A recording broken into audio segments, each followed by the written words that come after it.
Hey y'all, it's Lauren. Ree's video got lost somehow during the production of this. We've actually had ongoing issues with video that we will solve eventually, but considering it's an even numbered episode, we're gonna blame it on Moon Knight. He discarded Ree's video. And considering we're missing 1/3 of the video, it doesn't feel right to show just Ben and I. So this is gonna be, besides this moment, this is gonna be an episode without video. Thanks, and we'll try to have video in the next one. Hello and welcome to episode 8 of Snap on This, proudly part of the Snap Judgments Network. I'm LaurenWhatevs, here today with my usual co-hosts. They're amazing. First up, Ben Roller. How was your week in Snap? And keep it snappy. Well, keeping it snappy, my week in Snap was pretty good. I hit Infinite shortly after we recorded last week, using a combination of decks. A lot of that Agent Venom Surfer that I was talking about last time. I entered Infinite with significantly more Snap points this time. I was grumbling about it last month.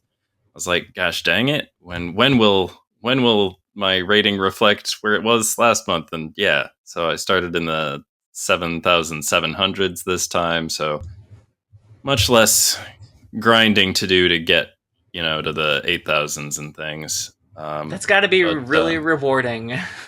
Yeah, it's nice because like a lot of it is just like throwing time at it and stuff. And I haven't really, even with hashtag pod goals, I haven't been like grinding a ton or anything. I've been playing a pretty moderate amount, I would say.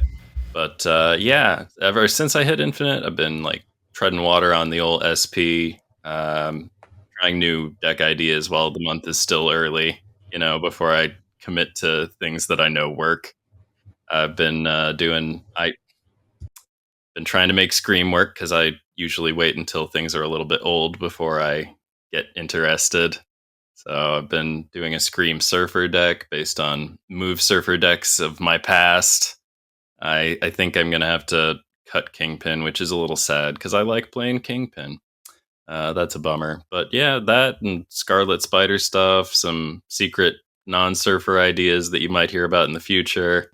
While I was working on our secret homework for this week, I played a bunch of Conquest. It did not go well. More on that later. But on the more competitive side of things, I was the only undefeated player in my Snap Judgments League pod after 4 rounds of Swiss. That's amazing. That's pretty exciting. To the pod. But now I got to keep it going through the top 8. So I don't know. Somebody's going to kick my butt. Probably Sizer or something. What are you going to do? Does your record affect, like, is it just your seed in top 8 or? I think it's just my seed in top 8. Like, I think I'm playing against the person with like the worst tiebreakers of the 3 ones that made the cut. So. Yeah. I don't know. In theory, this first one should be the easiest. We'll see what happens. I'm gonna do that after the recording tonight. So there will be news of it next week. I'll either be very happy or very sad. But yeah, that's been my week. I'm sorry. You're fine. Is top 8 single Elam? Yeah, I believe so. Okay. I could be wrong, but I've never made it that far. Well, I'm a little nervous about it, but yeah, it might all go well. It's gone well so far. Folks been losing to me. I hope they keep it up. Yeah. Sorry, I try to keep my weekend snaps snappier than that usually, but there was a lot going on. You're doing fine. It's not even minute 4 yet. Our other co-host, Ree, how was your weekend snap? Okay. So, to be honest with you, I think I'm entering my Marvel Snap bad girl era. I have stopped using my innocent Noodle Silk avatar, and I've started using my bubblegum badass, I should say badass bubblegum chewing Flaviano Negasonic avatar. Mm-hmm. Which it's like the avatar does a lot for me and the attitude I'm bringing to a game, to be honest with you. Yeah. So, because I was going to start this with an apology because I opted that to Infinite. And I did it, and this was before Misery came out. So I know everyone's been facing a lot of Darkhawk since Misery came out, or at least I have. So I assume some people out there have as well. And but I was going to apologize for bringing Darkhawk back to Infinite, but I was just like, you know what? Nah. I am the Herald of Darkhawk. You're not the one who created this card. You're not responsible for it being a nightmare to play against, if it even is that, right? Good. I'm glad I put all those rocks in all those decks. I regret nothing. Yeah. No, but I made this super fun deck because it's Agent Venom, Darkhawk, Werewolf by Night.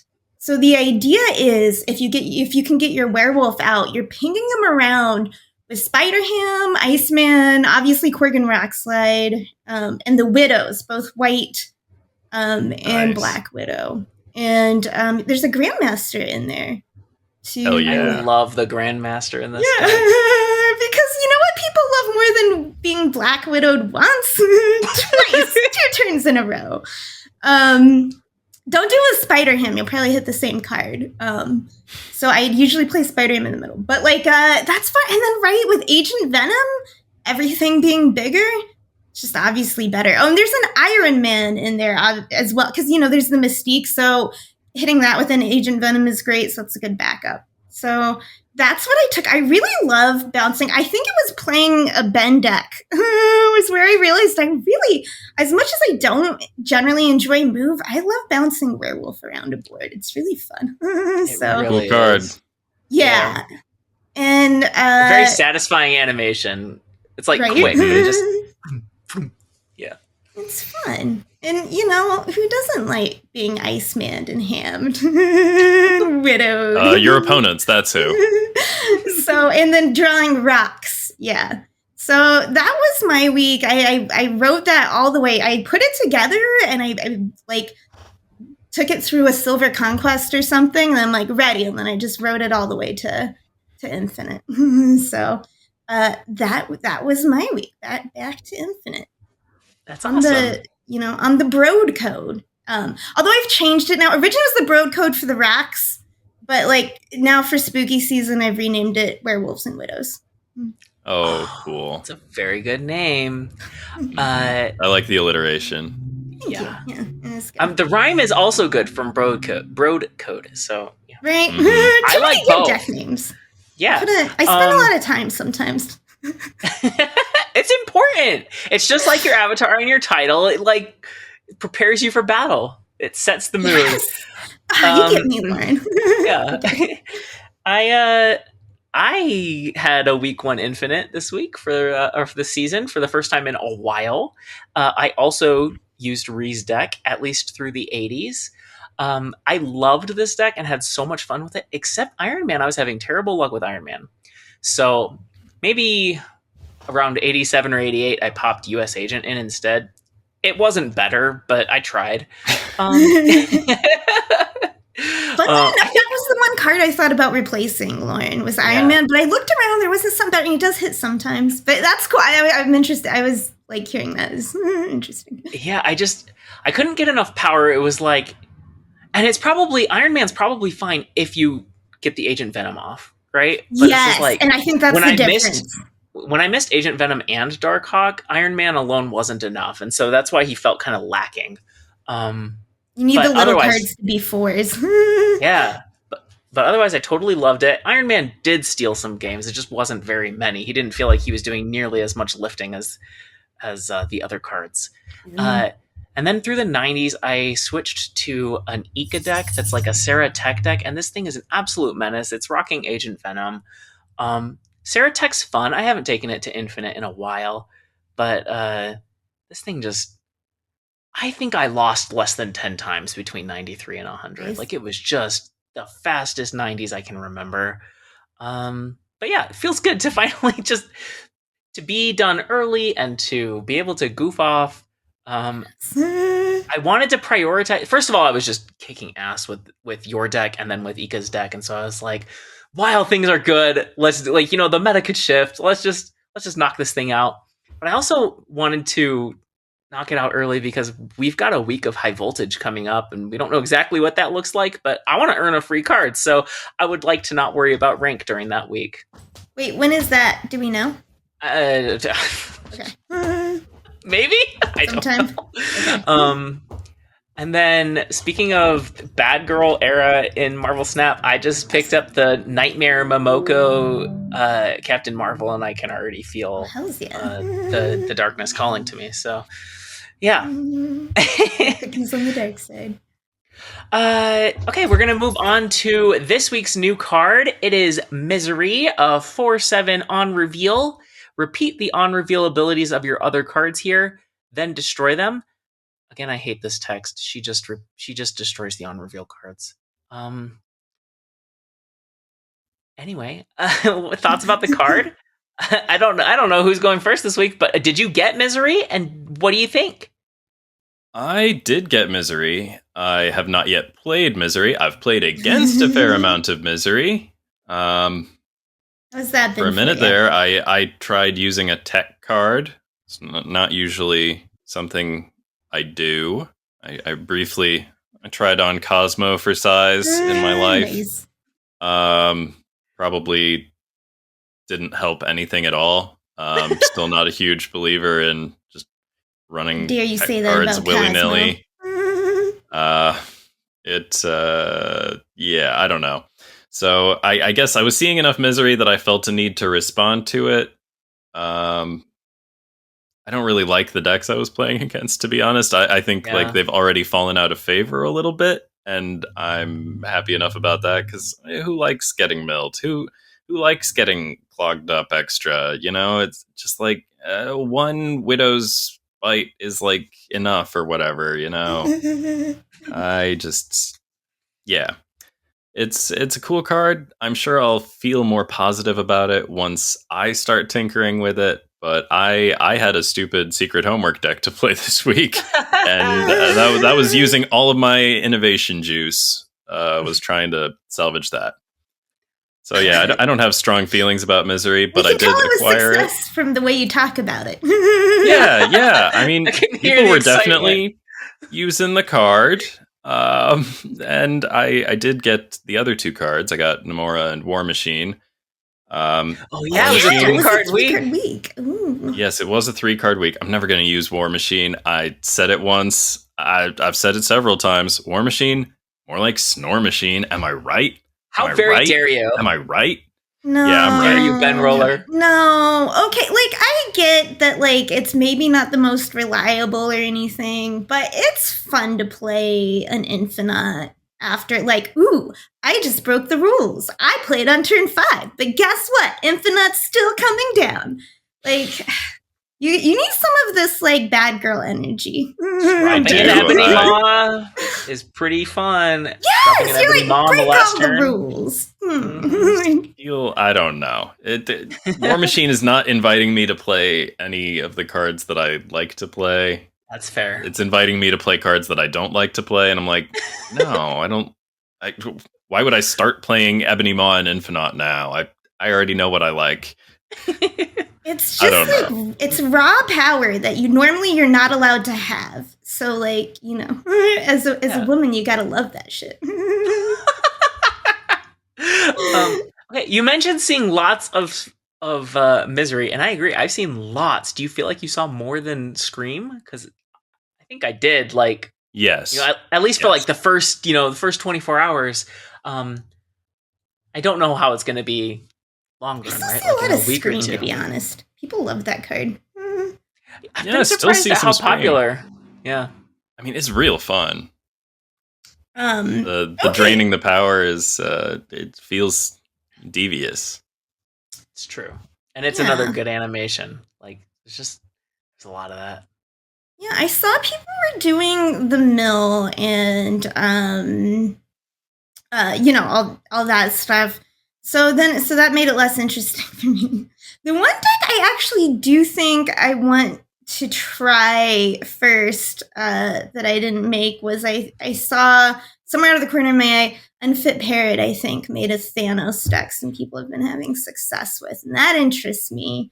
Yeah, I haven't tried that yet, but I think Misery on the Stone seems really fun. Yeah. Yep. So I also think it sounds fun. What I have been trying to do with it, and it's not all there yet. It needs more work. It's got the juice. So sometimes, you work on a deck and you play for a while and you're just like, you know what? It's just not, you know what I mean? You just have to trash the whole deck.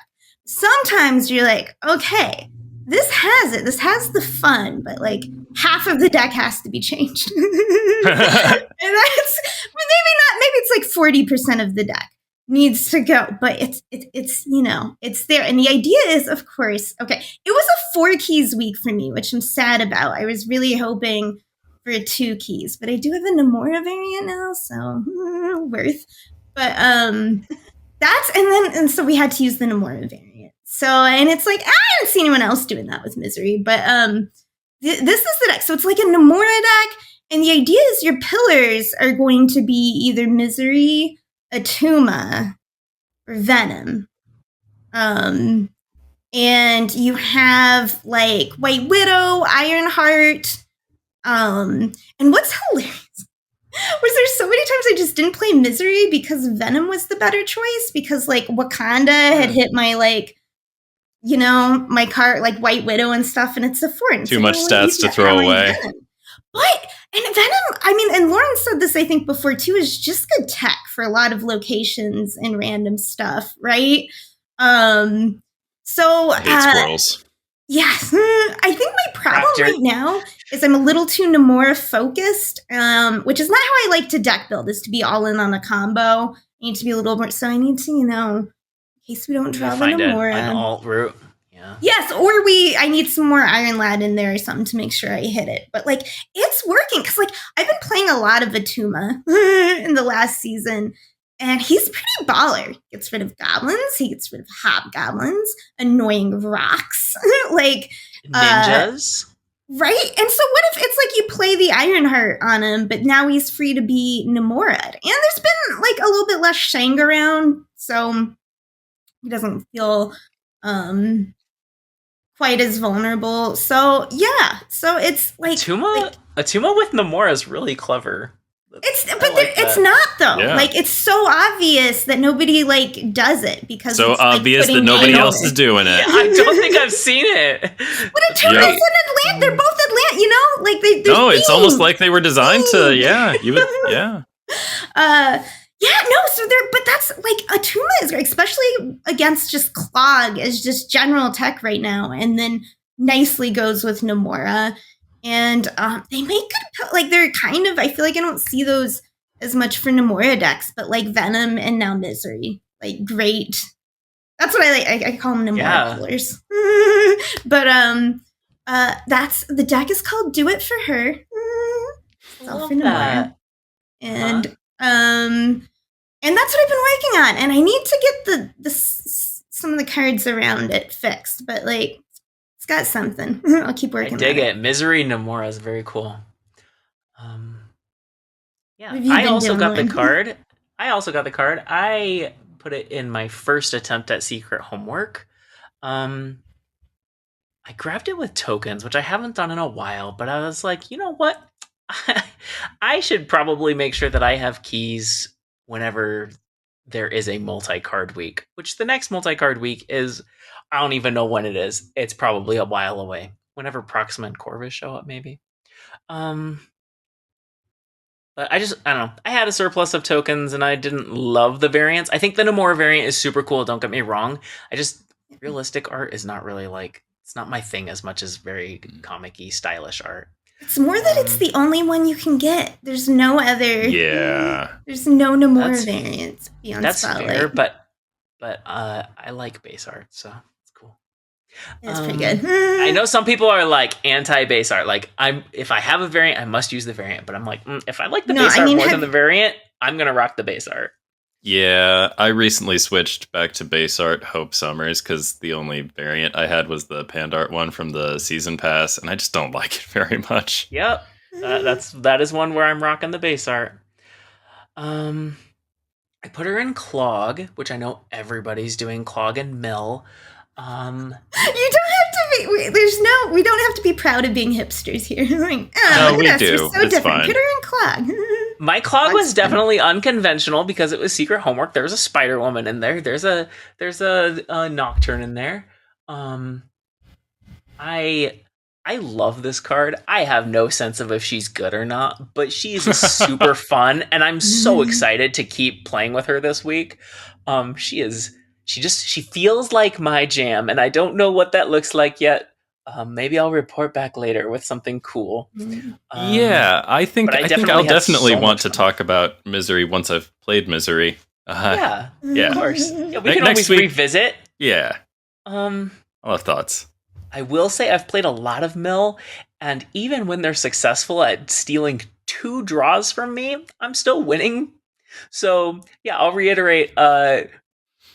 It's good that Mill is not good. Yep. Yeah.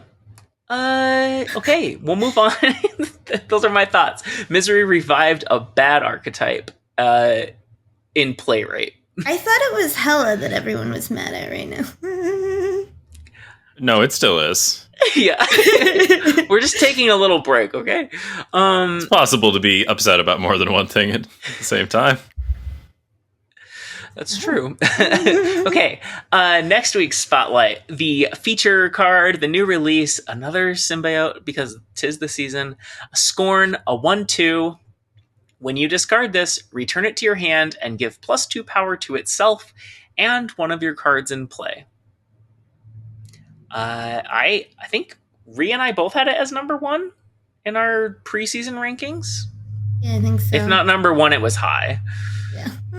Yeah. It'll be a good discard card. I'm excited Yeah, to it'll go be a back to great discard card.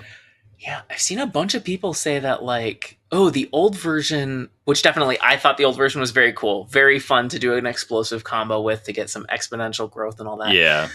But I've seen people be like, oh, the new version, like, I don't know that it can go on it can be Apocalypse backup anymore. And I'm like, they both get +4 power when you discard them. Like, she doesn't start at 6, but I don't know. You still play this in Apocalypse for sure. That's what I think. You play both of them, and I think agree. it's totally fine. Yeah. It's it'll be easy to play her on turn 6.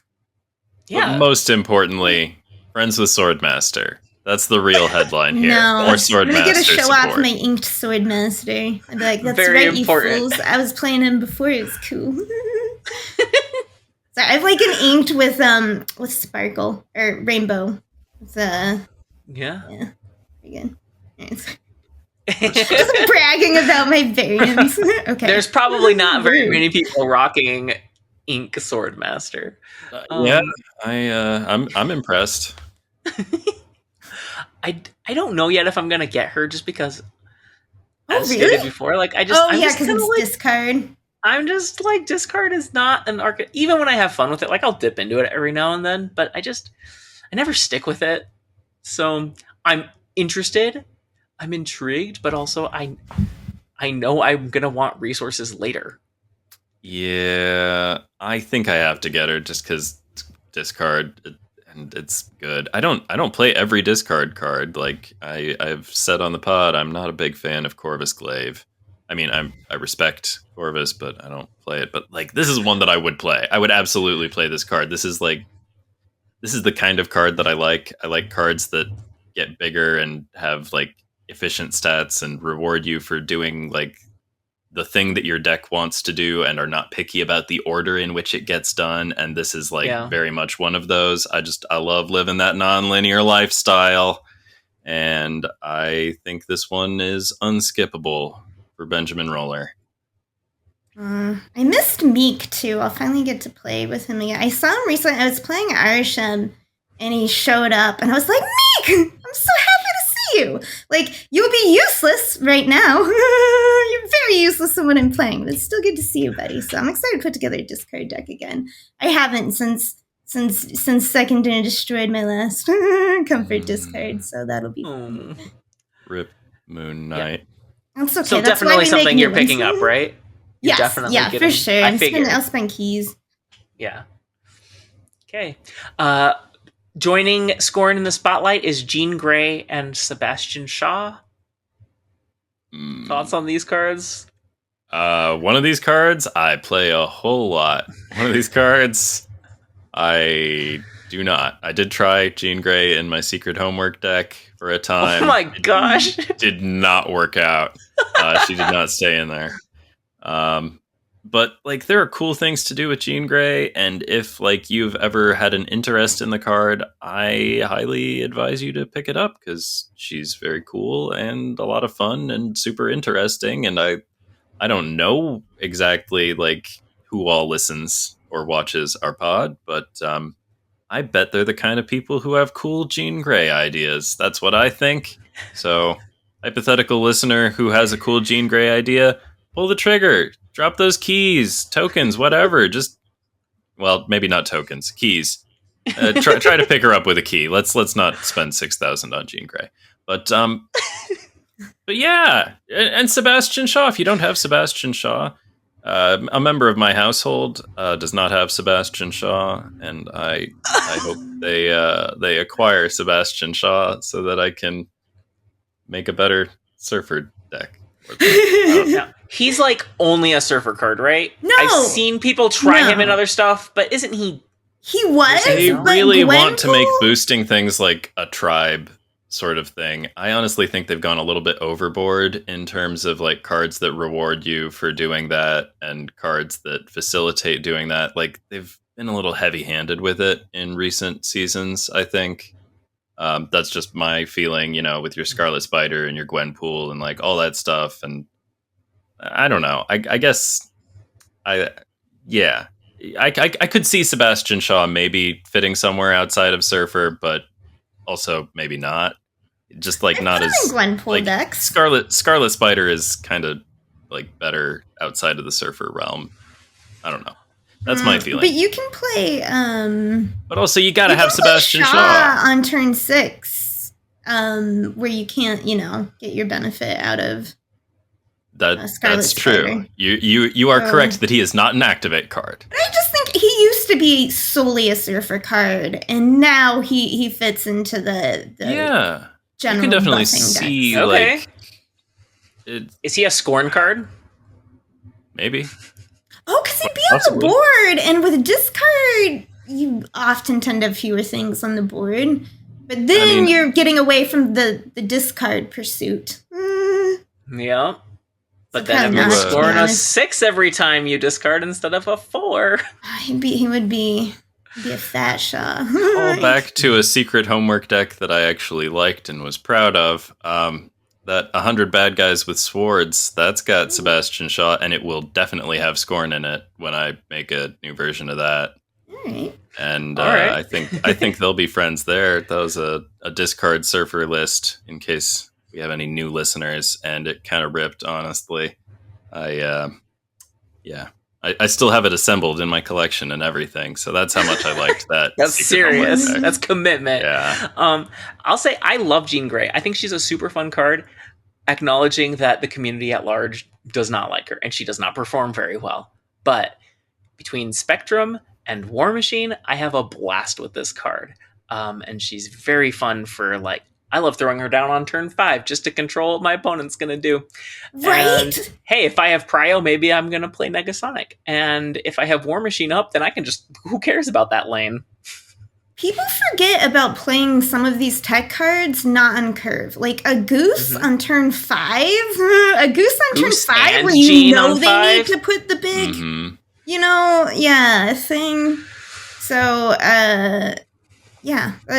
that's a good point. Is playing things off curve as a tech the way you would play Cosmo at the right time on a Wong. Yeah, I think people definitely try to play her as, like, early and then build the deck around her. Like, oh, I have movers so I can pull things out or whatever. Or Juggernaut, so my opponent has to keep playing there.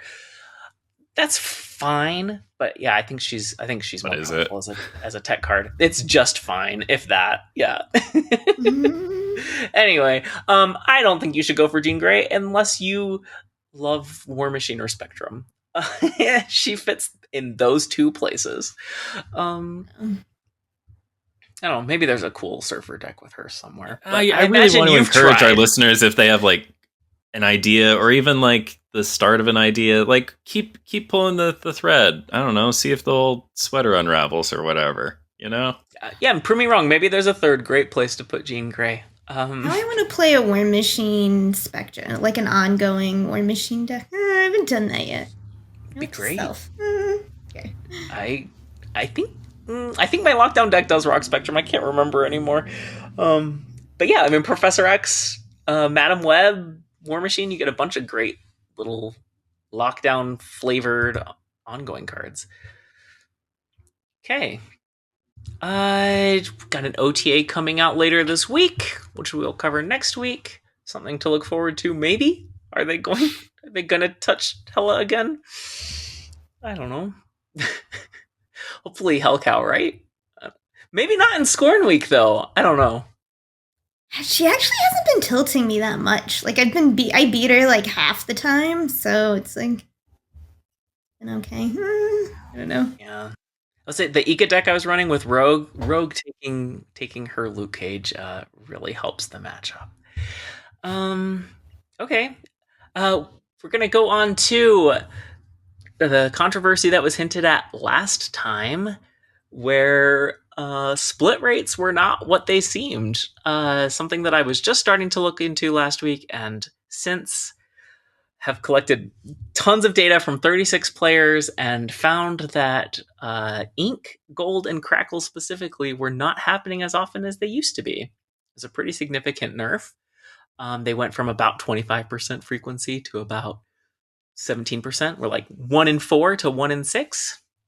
I had enough data. It was really funny seeing some people respond to this.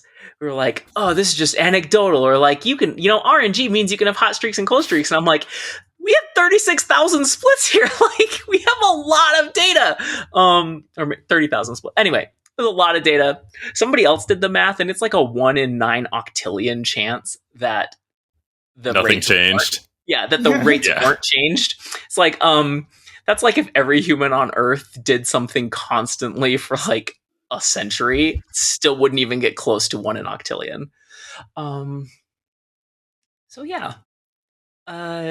This is far and away the biggest tweet I've ever had, a hit tweet, which it's not like a toot my own horn thing as much as like, this is a topic that is sensitive or important to many players, whether it's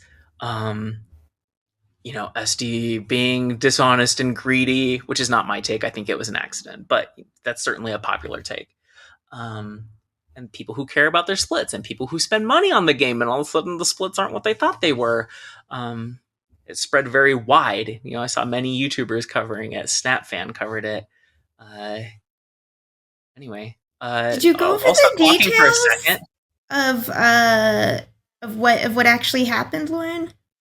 A little bit. I haven't talked about all the events, but I talked about what I found, which is that the rates for the generally considered most desirable splits, the Ink, Gold, and Crackle, went from a 1 in 4 chance to a 1 in 6 chance, invisibly, with the August 20th patch. So that's been going on for, like 7 weeks? Something like that? Yeah. Yep. I'm happy to continue talking. Make a difference in people's lives. Yeah. Yeah. Well, this was your project. Like, you gathered. Yeah, you're kind of the main character of this story, Lauren. I know, but it's also a podcast and conversation. I don't want to talk forever. Okay. Well, my thoughts on it are, it didn't affect me a whole ton, but hey, I do like to get an ink split from time to time. And I think that I think it was a problem, and I'm glad that it was caught and, discovered, and I'm glad that there is a remedy that has been proposed, and I hope people get compensated if they were throwing money chasing splits that were not coming to them. And again, it isn't like an issue that's real close to the center of my participation in the game. So right. Like it's a little bit like not in my backyard exactly. Like I guess I'm qualified to have an opinion on it, but I don't feel it as forcefully as I'm sure some other people do. One thing that I found was interesting, when they finally acknowledged the problem, they said it had something to do with future implementation of character mastery, a feature that they announced that they had scrapped. And frankly, I don't know. I'll believe it when I see it. I kind of think, I don't know. That was the part that seemed least credible to me. I don't know. Oh, really? Yeah, I kind of think maybe they forgot that they admitted that they weren't going to do it or something else. I saw somebody, I can't remember if it was like a Team Answers or something, but they basically said like, we decided to, reprioritize it or to invest the extra resources because, they saw when they announced the cancellation that like, there was such a response like, oh, people really cared about character mastery. It might be they did. I heard people were like acquiring variants and things that they would not have otherwise done based. I when I say people, I meant Lauren, and I'm like, friends throwing money away on this fucking promise that they ripped out from under her. And I was a little bit peeved about that. And so like when I heard this back again, I was like, oh no, hopes are going to be back up. And if they pull this again, I'll be very frustrated with them. So I hope they don't. I hope they really did like realize that, oh, people like this idea and were invested in it and we should follow through and not take their money for something we weren't going to do. So I hope that's what's going on. And it's not that they just forgot that they told us that they canceled it and were hoping to string us along further. I mean, I don't know. I don't know. I want to assume the best, and I want to think that everybody's operating in good faith. But okay. I also think that we should be, we should hold all the possibilities in our mind at once. That's what I think. My responses were this. One, okay, like I knew it. Like I didn't know it, but I had noticed I had been getting lost because people used to be like, Ree, you're magic. How you get ink so quickly when it becomes available. I'm like, oh, no big deal. The cards just love me. And I'd been getting it. I'd have been having to split a lot more. And I don't I'm not a whale. So, it makes me sad when I have to get all these prisms I'll never use. Although now that you can at least use the effects of a card on base art, it does make it better. It helps a lot, yeah. It's a silver lining for sure. But oh yeah, when I noticed that and getting that validated, because I thought I'm like, well, I don't split at a data level to know, you know what I mean, to go beyond anecdotal. Yep, it could have been anecdotal for you or me. Right, that's what I'm saying. I just thought, well, maybe I was lucky before, and now I'm in an unlucky stretch, And the same way, neither Lauren nor I have ever gotten a free card out of spotlights. So I've gotten so many. So just it's saying, very silly. Second dinner, if you're listening. I've had runs of bad spotlight luck, but I've also had runs of good spotlight luck. Yeah, so it was nice to see that, and confirmed. I haven't lost my magic. It will come back, and now I'm gonna have to patiently save my credits because. As they announced, they are going to, I think, when they update and fix this, they are going to increase the percentage of inks and golds once they're available, right? Yeah, for those who are unaware, the remedy is that there's going to be a period of time where split rates are better for the desirable things so in theory, it sort of cancels out, except that people maybe already spent money during this period of time, and maybe they don't want to spend a commensurate amount of money in the next period of time. I don't know. Exactly. Yes. But the point is, save your credits. Save your credits for when the chances are a lot better to get good splits in your card. And I know when it's hard, when it's late at night and you're like, I worked hard today and I deserve the dopamine of splitting the card. No, save those credits. Save them for later. Just to be clear, you don't need to save your credits. You can upgrade your cards. Just don't split them. Oh, well, that's, what's also, you have to remember to not split them. So maybe just maybe keep your powder dry for now.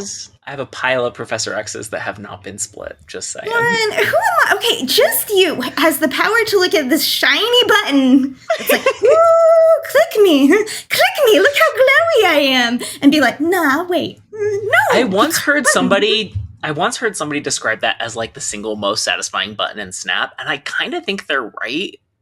I mean, 'Cause it's got the button to rainbows. snap is pretty satisfying, Right. but I think the split button is like the single button that's loaded with the biggest dopamine hit, right? Yeah. It's something you can, like, if you're as invested as possible without money, it's something that you can do like once every 2 days. Ben's face when we're talking, people are like, yeah. Ben's He's like, that's not exciting. What are you talking about? Oh no, I do think it is exciting. I'm just like, is that really the most exciting? I mean, your eyes at us while you're talking, Ben. Don't lie. no. I look at the ceiling sometimes for inspiration. I have a very interesting ceiling. Howard the Duck is the single most exciting button in Snap. I mean, I maybe. forget to click it all the time. That's the problem. More sparkles and Howard the Duck, and I will remember to click on him. Sparkle him up. Yeah, they really do need to like make him something to look at. We need to bedazzle him. He needs to quack at the beginning of each turn. Yes, like, hey, listen. Or just say his little at the beginning of each turn. Yes, I think that their solution to like counter the bad luck with good luck for a stretch of time, which they say will be approximately equal, I think it's a very clever fix that I hadn't considered at all. I think it almost completely balances out anything that was spent for free, like your free credits earned in the game. Now, did you blow all of your boosters during August and September, and now you have none left in October? Yes, I blew 2,000 boosters on Professor X and did not get a single good split. So yeah, anecdotally, I mean, that's why I even looked into this in the first place. I'd seen a few people say anecdotally, and I'm like, I'm 20 splits deep into Professor X with not a single good hit. What's up? A lot of people were chasing like Crackle and stuff. Okay, but that's why my second reaction when I saw they did it was, if you could picture from Parks and Rec, the character going like, credits please, because that was my reaction to this. Okay, how many credits am I getting and when am I getting them, please? Right. I need my recompense. So, at the end of their little article or their announcement where they talk about like the new rates, and they talk about like acknowledging the change and huge change going forward, that I think like this is one of the things I wanted to come out of this, is they are going to continue making the rates transparent. I love that. I really hope that they're made transparent in game. But even if they're not in game, it's still nice to have official rates and that we can hold them accountable to, and so that people can make educated decisions. But they, at the very end of their little article, they left it open. They're like, we will follow up later for possible compensation, which, they didn't like commit to it, but they also, I'm surprised they said it at all. I'm surprised they said compensation at all. But yeah, I definitely think there should be some. I think there should be boosters for everybody. Basically get half your boosters back. God splits were half as rare, give half your boosters back. And then any paid credits, half of those should be returned too, including credits that you got from the season pass. Yes, credits. I got the season pass. I need free credits would be, I think it would be very fair for them to do that, but that would be wild. That would be a gigantic reimbursement to the community.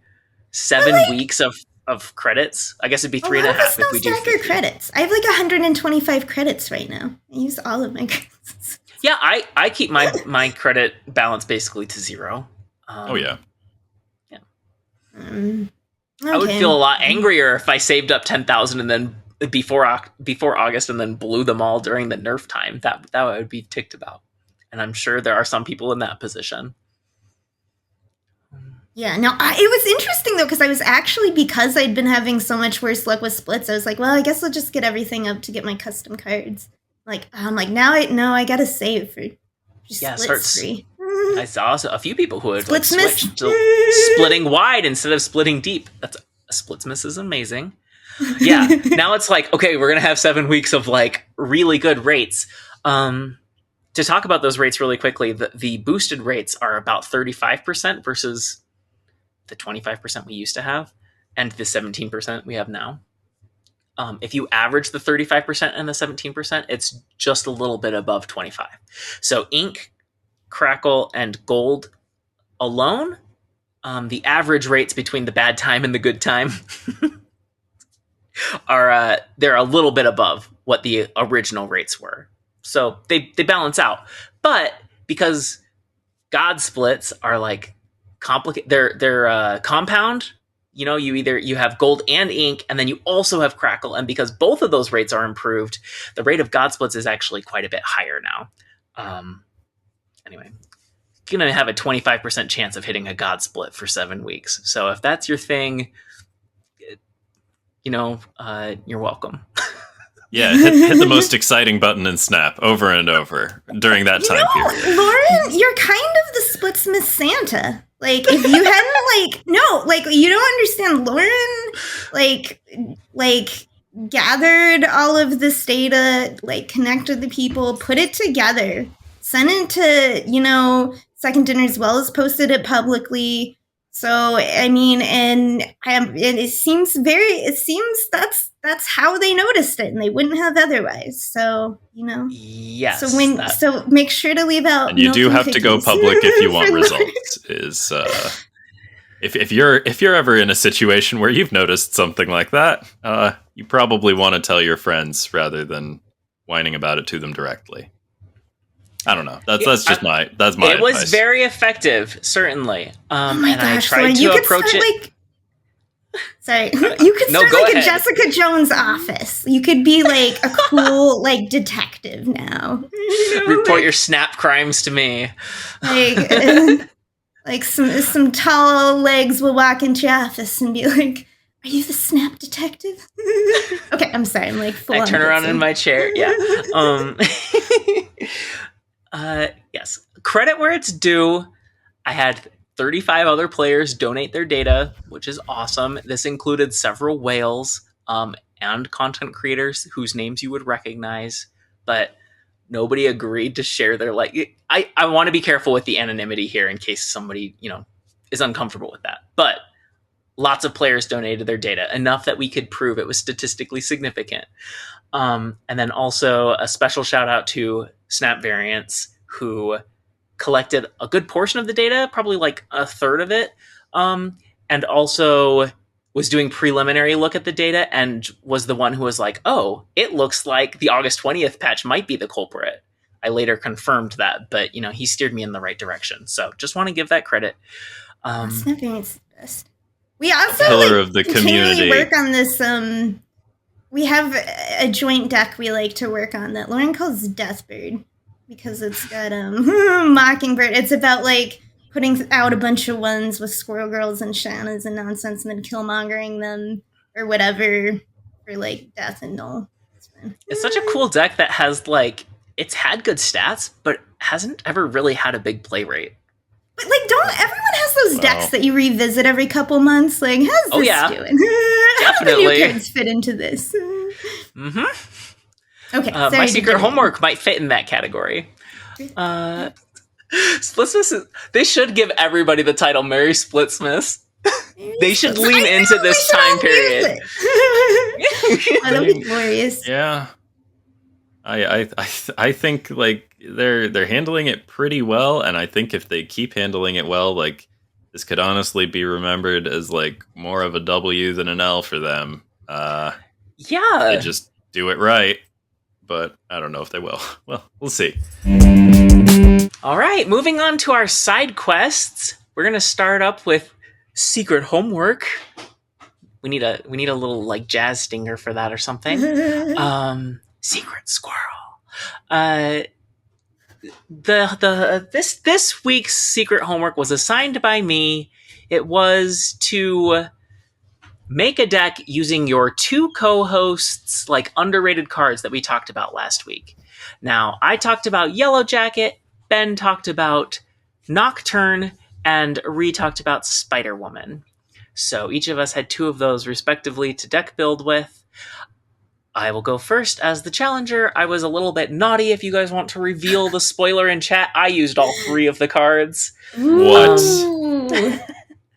I interested to see if Lauren, anybody else ruining the curve for the rest of us. Extra credit. I made a diagram. I already see an interesting similarity in our decks. Okay, cool. Okay, sorry. No, I'm excited. Ooh, yes. First, I went for This is my second build. My first build was Clog with Misery, and I was like, okay, if I have Spider Woman and Yellow Jacket, I want to use the Yellow Jacket to knock down some debris rocks or to make Hood even lower power, and then send it over with a Nihilus or Viper. And then once I've clogged them up, Spider Woman's awesome against Clog. So that was my thought, and it was fun, but it was only okay. My second take, which I'll have on the screen, is and will also be in the show notes. I went back to one of my old favorites. It was a priority chasing deck. Has a little bit of lockdown in it with Storm, but this is the Yellow Jacket. This is using him instead to steal priority, and then Nocturne helps me get back into the Storm lane if needed. Spider Woman helps me keep priority going into turn 6 because she's a big turn 5 play. And I've built this deck. I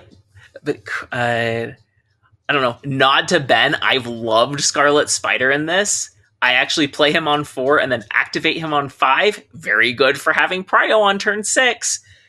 Once I have Prio, you got Negasonic or Goliath to just like guarantee the win. This deck has been performing very well where I'm at in Infinite right now, which is like, I don't know, rank 18,000, something like that.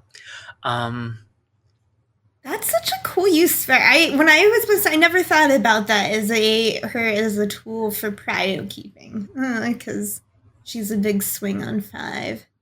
And so many people are like kind of filling up their boards anymore. So that's really kind of increased her value.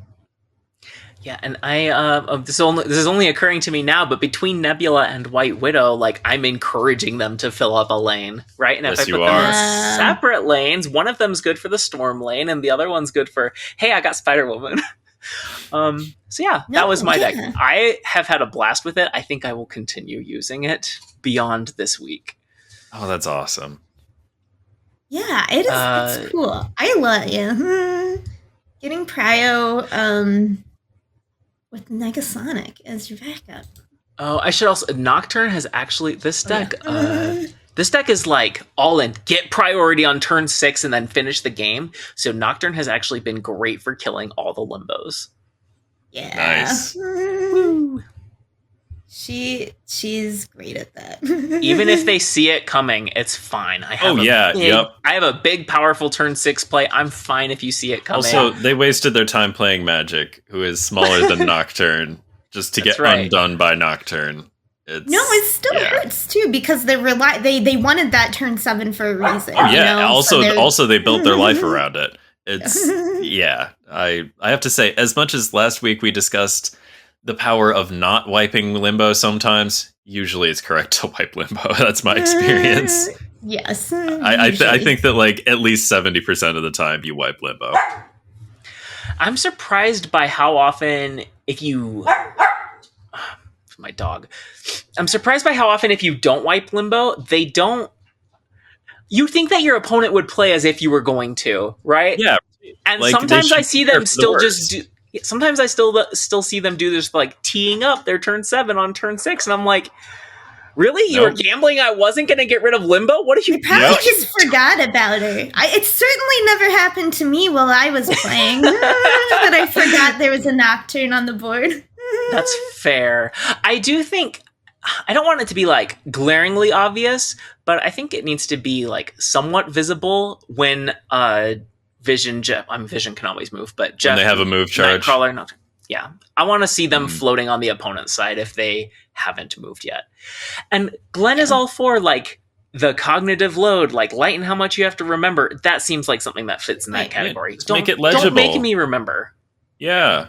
Let us play our dumb card games late at night. Tired. Exactly. Gosh, I need a third pile next to destroyed and discarded for hit by Spider-Ham. Anyway. Yeah. Yep. Stuff like that. Okay. Blink and you'll miss it information. Right. Ree, tell us about your homework. So you can see I have sent it to you. It's called Cersei. Secret Homework number 3 because it is in fact the third deck I put together, but then I had a ton of fun with it. So once again, just no more Mrs. Nicery. So you know that song from like the Swan Princess, No More Mr. Nice Guy? I kind of been picturing that I had a musical number. Okay. But right, yeah. in my bad girl era. It is kind of a clog, but the kind of idea is what if you're just throwing out negative power and if you don't care if it hits them, it hits you, it doesn't matter. And here's why. So we've got Yellow Jacket, and the Hood, and Celine. Celine's so fun. She ruins so much because she hasn't played a ton, so she can really ruin someone's day because they're not used to seeing her. And then it's like, yeah, that's a -3 in your hand. And Kate Bishop, because we have the Toxic Arrow that just aids. And when you have a lot of cheap cards in your deck, it's nice to have a cheap card that gives you more cheap cards. Mm-hmm. So if you have a lot of them, you have stuff to play out in the later turns.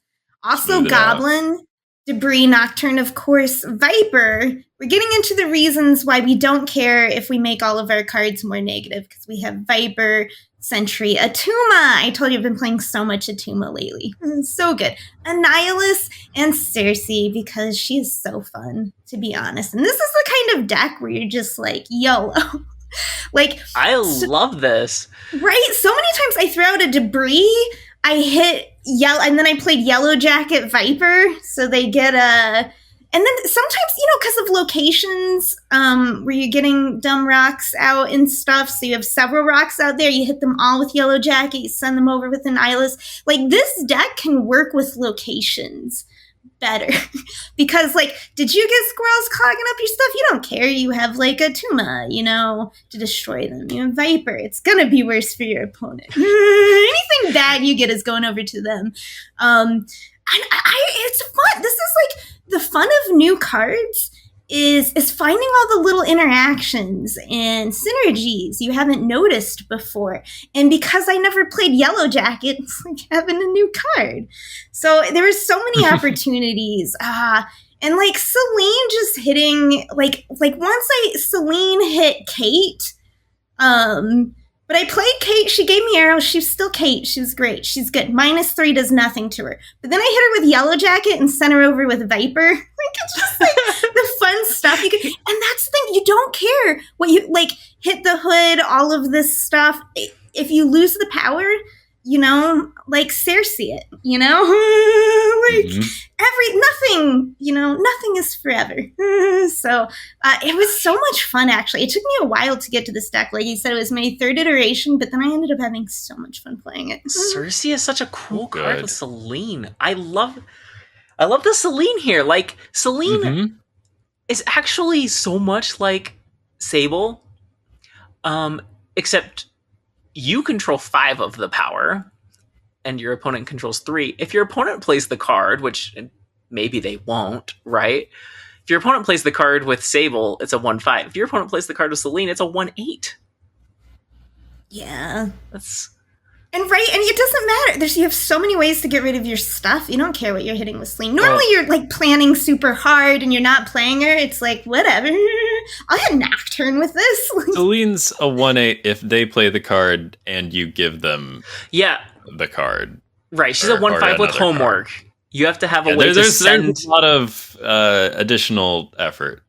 She's not nearly as flexible. But she's worth it. Put in a little Her ceiling is very high, it's true. Yeah, she's not as flexible. Granted, that Sable does deserve the edge for being more flexible. Yeah, or that's more. The joy of this deck. I don't know, idiot-proof, you might say. Sure. It's just it's once again, it's just breaking rules. Normally, things you have to care about where you're playing. Don't play Yellow Jacket over your cards. Here, you don't care. You're gonna Cersei them. It's just very freeing and fun. So yeah. We both. That's a really cool deck. I don't know if there was another option, but we both kind of just use Nocturne as a good cards card. What's hilarious is I want to take her out to try Hobgoblin. Right? Yeah. Here she is just, I won't lie, I forgot. I was so concerned about getting a deck for Yellow Jacket, because Nocturne is such a, generally useful card. I forgot to put, I was playing it for a while. I'm like, I forgot to put Nocturne in. I took that's very similar to what I... But I want to try Hobgoblin in that spot, because it's just, it just seems more fun. Sorry, Nocturne. It does seem fun. She is great. Like I said, gets rid of limbos, gets rid of bad locations. But it's just hilarious that I build a deck for Yellow She can Jacket. hold a spot, right? She can hold a spot that gets hit by the Void or by a debris rock, so she's not useless here. Useful. I'm so sorry, Nocturne. I feel like I'm like talking her down, and like in my deck where I could throw her into the Storm Lane. Like there are uses. It's all right. I'm gonna say plenty of critical things about the cards I was playing. If I'll disparage Nocturne, I won't be offended. All right. No, because I generally love playing Nocturne. It's just funny because it's like I said, my focus was so hard on Yellow Jacket. It's kind of like the one child is always getting straight A's, and it's like, but this child is an F student. You gotta do it needs extra attention. Yeah. No, Yellow Jacket was so much fun. I hadn't played with him before, and it was fun to throw all these cards down. So thank you for the assignment. I also am going to be playing this deck further than the homework. I'm so happy for you too. All right, let's hear it. All right. So the cards I had to use were Yellow Jacket and Spider Woman. And of those two, I think that Yellow Jacket is indeed the one that you sort of have to slow down for and make the deck about Yellow Jacket, because Spider Woman is a much more direct and straightforward card, I would say. Yeah. So really, this is mostly a Yellow Jacket. It's called Spider Jacket because I was not feeling as creative with the name this week as 100 bad guys with swords. So I've got Yellow Jacket, the Hood, Aranya, Hazmat, Debris, Hope Summers, Viper, Scarlet Spider, the Sentry, Anios, Ajax, and Spider-Woman. So yes, Yellow Jacket is sort of the reason for the season.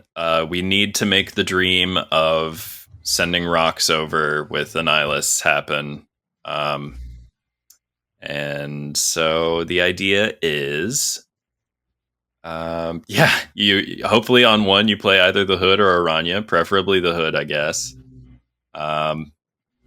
The part of this deck that came the latest, I worked through so many iterations to get here. They were all so bad. I was doing Proving Grounds. I could not string together a match win. I mean, like, some people wanted to snap, some people didn't. I went with whatever my opponent was doing. If they snapped, I would join them in the snapping. But like, I was trying to play real games for science or whatever. But anywho, I wasn't gonna like be a jerk in Proving Grounds and not snap back if they wanted to do that. So yeah, I was really struggling to win with this. Yeah, as I said, the dream is to shrink things with Yellow Jacket and send them over with Annihilus. And if you use up Aranya and then you Yellow Jacket Aranya and Hazmat Aranya, you can send over a little minor that's all used up. So that's kind of cute. Can we pause and mourn Aranya? Scream has been killing my Aranya playing. It's sad. Oh, I think Aranya is still a beast, and like but if when they're doing their out and I'm doing my Deadpool Aranya doing their Scream thing, and they can only get it once per turn, they're probably trying to move your thing that turn anyway. So like if you just play Aranya, they can only get you coming or going. They can't get you both. Like Ruin some Deadpool play though. Play your Aranya card on the right lane. Yeah, that too. That I do that a lot. But it still gets the +2 power. As far as interesting things to say about this deck go, Spider Woman was really kind of kind of unwieldy. I like wanted to be playing more 5s and stuff, but like Spider-Woman meant that it had to be an Ajax deck just so that like every card was like doing their thing and like fulfilling their potential. And but like I wanted to like live both of these cards' dreams as much as I could. So like if you're playing Spider-Woman, you ought to play Ajax, I guess. I have her in a high Evo yeah. deck. It's Evo A-Bomb and Ajax are the only 2 cards that are like reward cards for or like mission cards for Affliction. Yep. Right? I think about that a lot, and that will come up in the secret homework for next week, actually. So, the only other thing that I have nice to say about this deck is I really like Aranya and Scarlet Spider as a 2-card package. Scarlet Spider was like those 2 were like the last change I made to this deck in its evolution, and they really did make it better. Not good, but better. Yeah, Scarlet Spider is a heck of a card, and when you put him in a deck that doesn't work, it really highlights how independently good he is. So yeah, don't play this deck, I guess is all I'm trying to say. Play my deck from last secret homework, 100 Bad Guys with Swords. That one. That's so much better than this deck. I really feel like I failed in the challenge. You did your best. So yeah, but best sucked this time. Required. And it was not for lack of trying, so that really frustrated me. Towards the end of the week, I decided to shift my energy and my self-worth into next week's homework assignment, so that one's going to be a banger. Okay. Are we ready for it? I'm ready. I'm so ready to hear it. All right, so you and the listeners, everyone lost respect for me on that last one, so hopefully I can turn around perception, get my favorability rating back up there. Next week's assignment is design an incentive card for a mechanic or synergy that players have not yet been rewarded for. We were just talking about Evolved Abomination and Ajax being the only rewards or payoffs for Affliction synergy. And I was also complaining earlier about how I think they've leaned a little bit too heavily on like the boosting theme with, you know, your Scarlet Spider, Sebastian Shaw, Gwenpool, like that kind of stuff. Like, isn't it cool to play cards that make your cards bigger? I'm like, yeah, duh, of course, that's its own reward. Stop like making it paint by numbers for me. Anyway, so do something for something that doesn't have a card like that. And I've got some fun examples that you can use if you want, just to get started. Like these are just examples of the concepts. I've got a more specific example coming in a moment. But like locations replaced / revealed. Like you could make a card that like maybe you can play it on 2 and it gets like one little juicy charge from the 3rd location revealing, and then like from Nocturning things or Nicoing things or Scarlet Witching things. And like depending on how you designed that scaling card, that could be like a pretty cool like tribal synergy where there was none before. Just like a thing that you kind of want to do anyway, much like shuffling in rocks for Darkhawk. I think it would be cool if you picked a thing that is already kind of useful to do. Oh maybe my gosh. that's just a suggestion, but this is quite open. No, yeah, I want that card too. Okay, well, maybe I'll do that one for next time.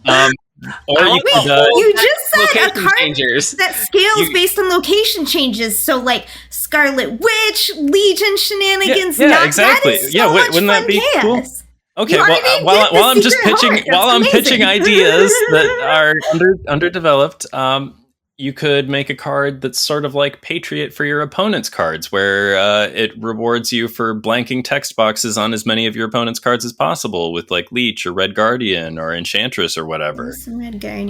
You could also maybe you want to do like an activate payoff or recharger or something to support this emerging keyword that we'll hopefully see more of. You could do something that rewards you for playing all evens or all odds, like those Hearthstone cards I was talking about the other episode. But I have one specific and concrete example for you coming up. But first, I need to tell you about the extra credit for this assignment. This is extra credit for the true overachievers and teachers' pets among you. Write a limerick about the card you have designed. Ooh, limerick. Oh, I've got one more example for you. This one more specific. Hunting mutants is such a big ask. But robots are made to do tasks. His bots beget others, and if I had my druthers, they'd all bolster Bolivar Trask. Bolivar Trask, 1/1, ongoing, +1 power for each 2-cost card in play. That's right. He ties in with both Sentinel and Mastermind. You probably don't want to play a deck with all 3 of these cards, but like Wiccan and Speed, sometimes it's just the thought that counts. You don't actually have to like play them together. So yeah, it wouldn't be like Surfer. It wouldn't be like a whole build around lifestyle, but he would at least like ask you to consider playing Sentinel and Master Mold in the same deck. And I don't think it would be too good. I thought about like the numbers you might expect to see, counting 2-cost cards on your side of the board and your opponent's side of the board. And I don't think the card would be broken, but I don't think the card would be bad per se. I think it would be pretty cool. So like do something like that. I love it. I think it's worth noting. Totally, you can have more than one mission card for the same thing, right? Like that's how we build decks. That's how we have synergy. But I just like, while we're on the topic, before a listener yells at us, Sarah is the 2-cost mission card right now. Because she gives the biggest discount to 2-cost cards. Yeah. That's just like part of her thing, though. That's not like her whole like. Her identity is making things cheaper. I mean, like, yes, specifically 2-cost cards do get the largest percentage increase, but I don't think that counts. All right. I think you're being silly. That's what I'm saying. Yeah. And right. Yeah. She can be used for other things too. Sure. I'm just in love with this location change scaler. So I want to do is deck build for a card that doesn't exist. if you want to use that one, you can. You could do that. I'll think of my own lesser idea. All right. Well, maybe I'll use one of the ideas that I briefly touched on. I don't know. I just wanted to like give you some examples. I didn't want to just that was cool. set you loose in the wild. But yeah, if you really want to fucking stick the landing, write a limerick about it. That's what I say. All right. Okay. That's super fun. And for our last topic, we are going to talk about a very fun event that Rhea and I participated in this weekend. This past weekend, PWRon Gaming put on the Valkyrie Women's Tournament of Power. There were more than 12 women invited that I'm aware of, but there were 12 women and feminine aligned players. At least one is non-binary that I'm aware of. Anyway, there were 12 of us competing in a tournament, and we were each assigned 2 female cards that we had to use, and we built a deck, and then it was single elimination at first. It was streamed live. It had a lot of viewers. It was super fun. Ben was in the chat. And I think we're just going to talk about our experience participating in that tournament. Oh, because you're going to head it with, like, I won! Okay. So oh, yeah! Glory to the pod! Glory to the pod! It was my first tournament I've ever done, also. So, like... Congratulations! It was very exciting.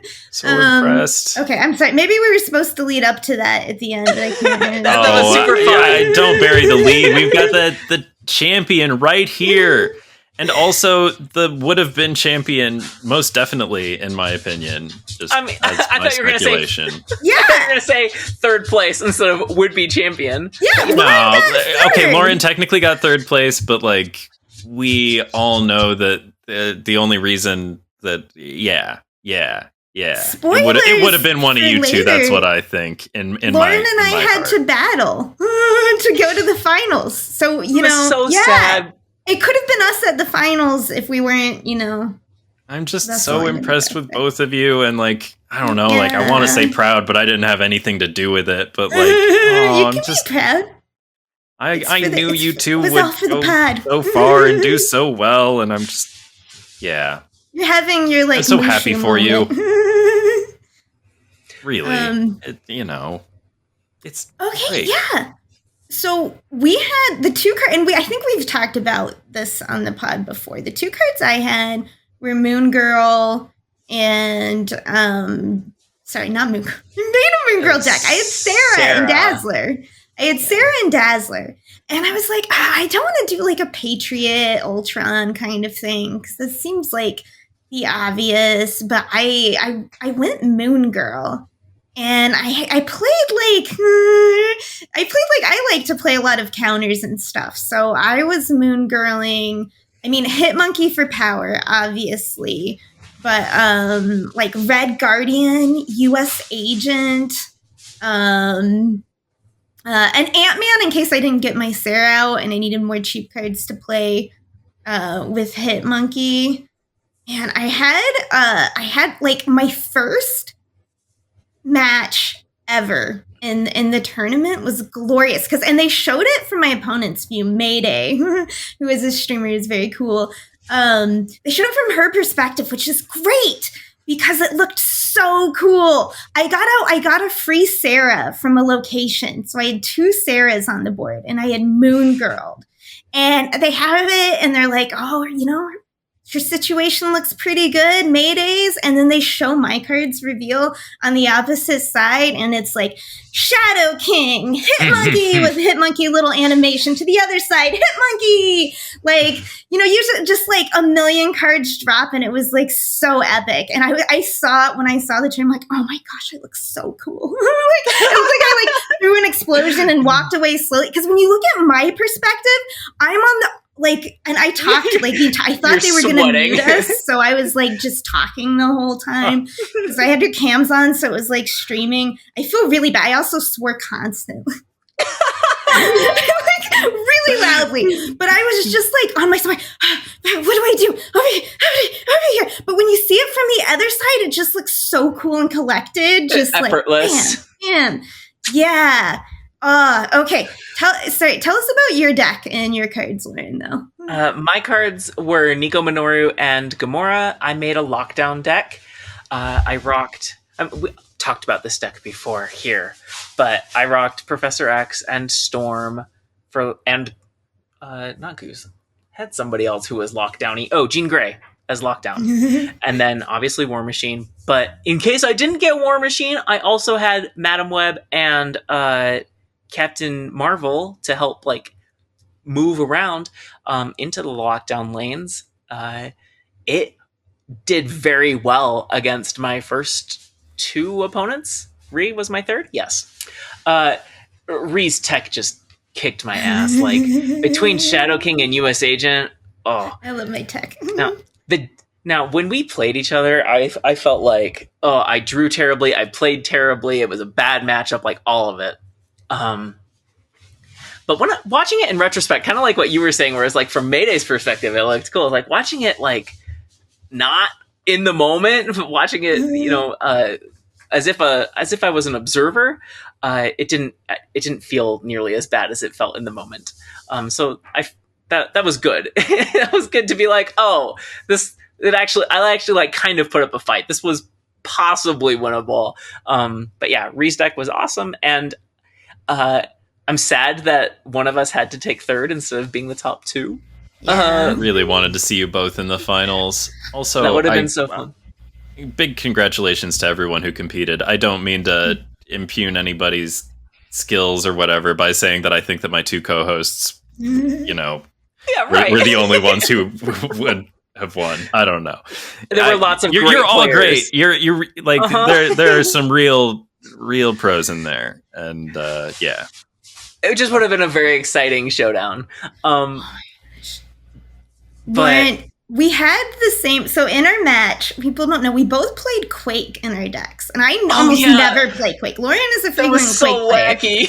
But this was one of my first times playing it, and Quake came in clutch like many times for me. I've been converted to the cult. You wasted my Storm card that you had Quake. It's like I can't lock you down.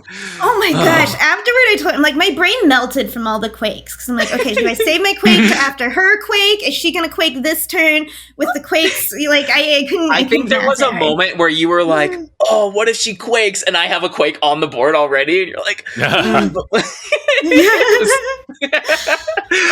Quake was worrying. But we not only did we both play Quake, we both used the exact same Quake variant, Steampunk Quake. Because when best Quake. Yes, when your Quake first came out, I was just like, how'd you get my Quake? And then I was like, wait, that's a different border. Like, that's not my Quake. And then I remembered, what had always been on my mind is that I have the Quake. I have this Quake variant because you gifted it to me. You had an extra PMV code. Oh, yeah. That you gave me. And I got Steampunk Quake. And I was so excited. I'm like, oh, Lauren doesn't know. Does she remember she's gifted me the instrument of her own demise? Like, it felt like such an epic, like moment in our tale as friends. Like, we were once friends, and this gift you have given me, I must now use to defeat you. In the final match, in the final game where Ree destroyed me, I had, I think, Gamora in one lane and Captain Marvel in another. Like, I had gotten White Hot Room. I had something that made it so I could pop down both of these cards, right? And you popped down US Agent in both of their lanes, and it was like, WS Agent is so good. I had this play where someone was playing Super Skrull, and I don't even think they knew I had the US Agent yet. Actually, it was a low C. She's a really cool streamer and deck builder. But she had played Super Skrull down, and like I remember later, like when I was watching this, people are like, "Oh, you're forgetting your US Agent." No, I was holding the US Agent because I knew she was going to throw more big guys down in that lane if she didn't know I was going to US Agent it, which she did. It was glorious because then when I put it down and her Super Skrull hit it, she hit all of those cards were hit for like -8. It was like the most fun. It was so much fun. So it's just like, US Agent can really come in clutch, especially as a surprise. I mean, get your cubes worth out of throwing him down for the first time. Okay. Anyway, yeah. So 12 players is kind of a strange count for a tournament. There was a final 3, and Rhea and I were the only ones who played in that round. Basically, that was decided by who had the most cubes left from their previous matches. And is it Charmy Charm who went to grand finals with you? Yep, Charmy Charm is. Charmy Charm had the most cubes out of the 3 of us. I think she was like far ahead of Rhea and I. Rhea and I were one off. Rhea had more. And then going into the grand finals, it was not only single, it was a best of 3 instead of a single elimination. And they gave you new cards and you had to make a new deck. Yes. I had Talk about Scarlet Witch is what I got new, and we had like no time, like very little time to put together new decks. I got Scarlet Witch and She-Hulk, and I was like, okay, what do I actually went, and I had just played Lauren, and I was like, War Machine isn't a bad, you know what I mean? She-Hulk goes with Infinite. I mean, Scarlet Witch's location. I never play Scarlet Witch, so she was the card I was worried about, because I don't like, I'm always saying I like chaos, but Scarlet Witch, sometimes she doesn't like you. So no, I've gotten all of her comics for many years. I love Scarlet. But, she was important for your matchup. She was. So I put them in a high Evo Arasham deck is where I'm like this, because like right, that normally in an Arasham you want to play a Legion. Scarlet Witch kind of fits that, and she's so cheap when you have that extra energy to just throw down in a turn along with other stuff. And then She-Hulk with high Evo was a good fit. So I had Hulk in there and Sunspot to soak up energy. And this is my first time playing like a high Evo Arsham, and it worked out well. And Scarlet Witch was like the game changer. It's how I won like the first match. I think I got a lot of cubes. I drew her twice. In 2 matches in a row, and took out a Limbo because Charming Charmin's playing a negative Surfer deck with magic. That was super cool. So yes, because here's the thing: with a negative, I'm so used to when I face them in ladder. It's like when a negative hits on 3 or something, you kind of just end up retreating if they snap you or whatever. But I was in it here in Conquest, and you forget with a negative Surfer that it's like, you don't know actually how many cards. I'm like, what else are they going to play in this Surfer? And it's like, well, she could have a 0-3 Mystique. She could have a, like you forget how much they can really output on that final turn. I got good sometimes forgetting that the negative got hit early. But taking down a limbo was clutch.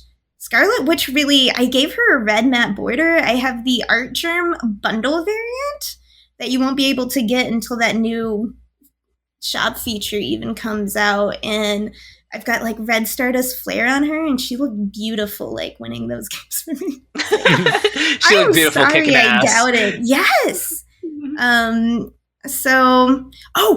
Cool story about what Scarlet Witch has been doing in the comics. Hopefully I haven't talked about this in a podcast before though, but she's in like this little town, running her own little magic shop, just trying to, she's kind of in this mode of both kind of wanting to atone, for past sins, and just like chill and meditate. She's got like the dark hold within her at this point. So she's running a little magic shop, and it's called the Last Door. It's just this door in the middle of her shop, and someone who is like out of all like hope and all chances. This is the last door. It's like magic spelled.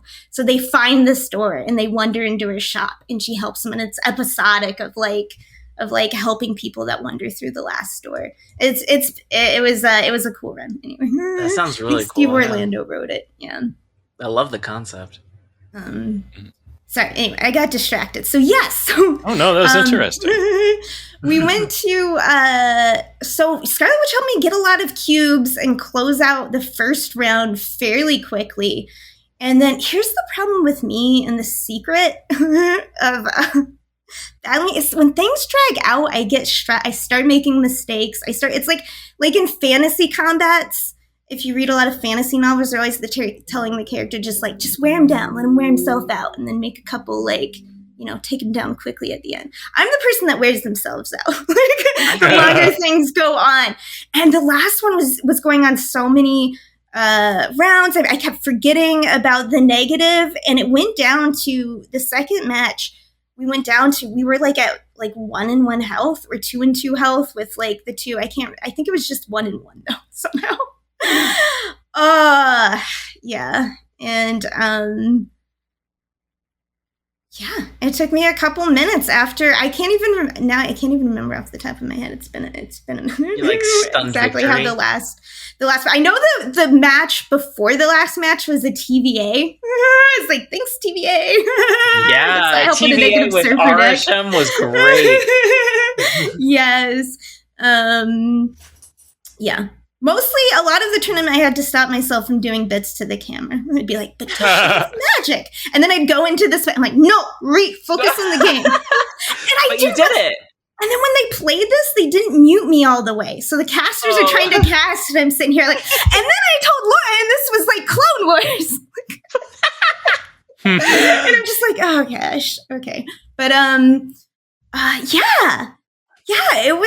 it was very thrilling, and I had so much anxiety about playing competitive stuff, and I'm glad I did it. It was very rewarding. You didn't drop a single match though, right? You made it all the way through single elimination, and then in the best of 3, you won the first 2 matches. So that's true. You went undefeated, at least at the match level. You had a beautiful run. I think Arsham was an excellent choice, and you really showed off a lot of piloting skill there. Yes! I remember I'm calling out Glazer, or Grandpod, because I remember watching in the chat, there was a game where he was like, okay, the location that gives you your opponent's highest card, I'm trying to remember the name White of that. Palace? White Palace? Okay. Had happened. They got my Hulk, my Evo Hulk, and I was like, boo! Yeah, okay. it was big. And yes. But I got a White Queen. And so it was like turn 5, and I was like, okay, this is the last turn they could play the magic, and I don't know if they have the magic yet. And when I'm watching people watch me on the tournament, they're like, why are you not playing Hulk on turn 5? Because he only cost 5 for whatever, or or I just had the energy. I don't remember. But people were yelling at me, because normally you would, because then you're hoping you draw something else, you're using up that energy. But I played White Queen instead, and here's why. Because if she had played the magic, I would have gotten back a Hulk, and I could have played Hulk because I knew she didn't have a Shang. Mhm. So I'm just putting all of my power down wherever. Oh, do you know the glory of playing a deck with a lot of power when you know your opponent doesn't have a Shang or a Shadow That is King? so. Oh yeah. You're just like, oh, just Fun. look at me stacking all these 10 costs. Like Yeah. no fear. Oh, so good. But then I was have two, and then it's like, but if she likely this Hulk will be the biggest power I get. It's Arishem. You know what I mean? Who knows what I'm gonna get? If she doesn't play the magic, I still have the choice between the lanes. I bolster up some of the White Queen of where to put my most power. And that Glaze It was an is why I did incredibly not play the smart Hulk play. that turn. Anyway. It was an incredibly smart play, and it reminds me of Mhm. like, it's one of Lambie's tips. If you go watch Lambie advice videos on YouTube, where it's like you create your own luck, right? Like you have to create the opportunities for good things to happen to you. Mhm. You could probably say that about life, but specifically in the game, right? Set up the opportunity for the good luck to happen. If you don't even try, then you're throwing away all the times that the luck can be there. And in a game like Snap, where there's where you can snap for extra cubes, then the lucky swings are even more valuable. Yep. Anyway. Yeah, I snapped aggressively in all of my games. Yes. You did great. As I do. Somebody, and you did great. I think it was Glazer who Congratulations, dubbed your deck Arishem, which is very good. Mhm. It got featured in one of Glazer's daily videos. You're the only player in the tournament who played the namesake card Valkyrie. You got it from Arishem. Yes. Yeah, it was so fun. You crushed the interview at the end. Oh, I was thank glad you. to be a part of it. Except for I forgot to mention our podcast. No, you did. Well, because I got reminded by someone who was not on film. Yeah. It looks like I thought of it out of nowhere, but someone's like, podcast. So that's great. Yeah, anyway. It was a good time. It was awesome. It brought glory to the pod. You sure did. Oh my gosh. I'm so impressed with both of you. Oh, well, wow. Thanks. Now you have a chance with Snap Judgments League. We look forward to hearing about your glory. We'll see. I know that a lot of other people are in the other top 8s, even if I make it out of my pod. I don't know. We'll see what happens. Yes. That tournament is a lot larger, a lot more players, much more stacked competition because of that. Yeah. You also handle all of our laddering, because once I get to Infinite, I'm just brewing and having fun generally. Like, I'm not climbing on ladders, so, you bring respectability. I might take a season off from #pod goals, but like now that they're giving me more snap points, it's like it seems silly. That's why you don't care. You gotta at least maintain. Yeah.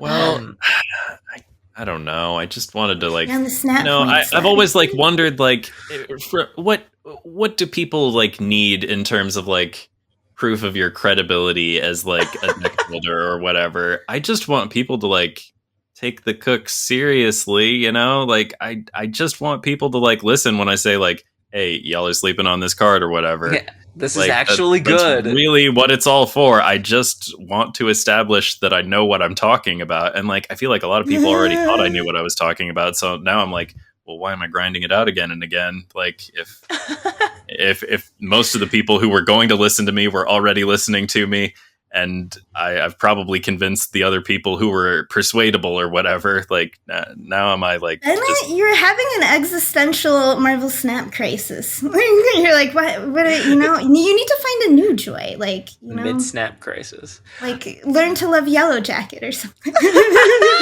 No, but they're like already good cards that people don't appreciate that I do appreciate, and I want to champion them and continue to do that. Oh, your decks are always crazy fun. I'm not really looking to adopt new orphans like Yellow Jacket. I'm over here. I really enjoy watching you like America Chavez is a good card. Like, now all I want to do is have like Ree's Home for like orphan cards. All the unwanted cards. Put you on a deck. A deck full of them. Yeah.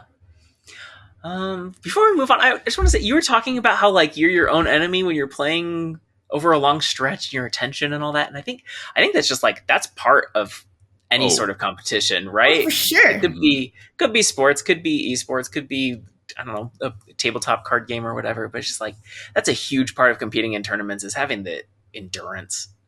And that's I don't know. I find that hard too. I think most people do. And that's part of the skill that makes a long-term champion, is somebody who can go round after round after round and still play well.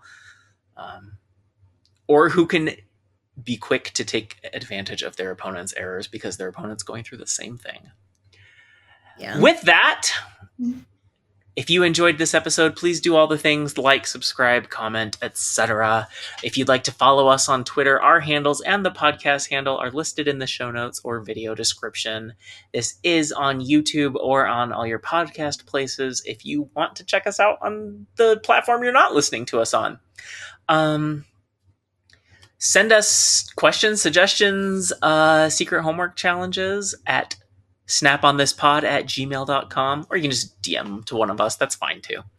Anyway, we are part of the Snap Judgments Network, where you can catch several other great shows. How Can She Snap? Snap Decisions, Snap Judgments. Today we're going to highlight Snap Decisions, which is Joe's podcast, with new episodes on Mondays with guests and Tuesdays with the usual show. He also does ad hoc news coverage, so a great one to listen to if you want quick, frequent coverage. With that, I will share, dear listeners, I don't snap on half of you half as well as I should like, and I snap on less than half of you half as well as you deserve. That's the show! Oh, we did it. Another one in the books, baby! Actually ended up being pretty close to the hour 40. I knew it would. I could tell we were talking about that split issue for a long time. Oh no! I mean, there was a lot to say. It's a big thing. And also, like, if we're not going to talk about it, who is? Like, I know that we're going to get the details right, because, like, Lauren was there. The story is Lauren. That's my only regret, is that we should have told it as an epic narrative of Lauren Brockovitch.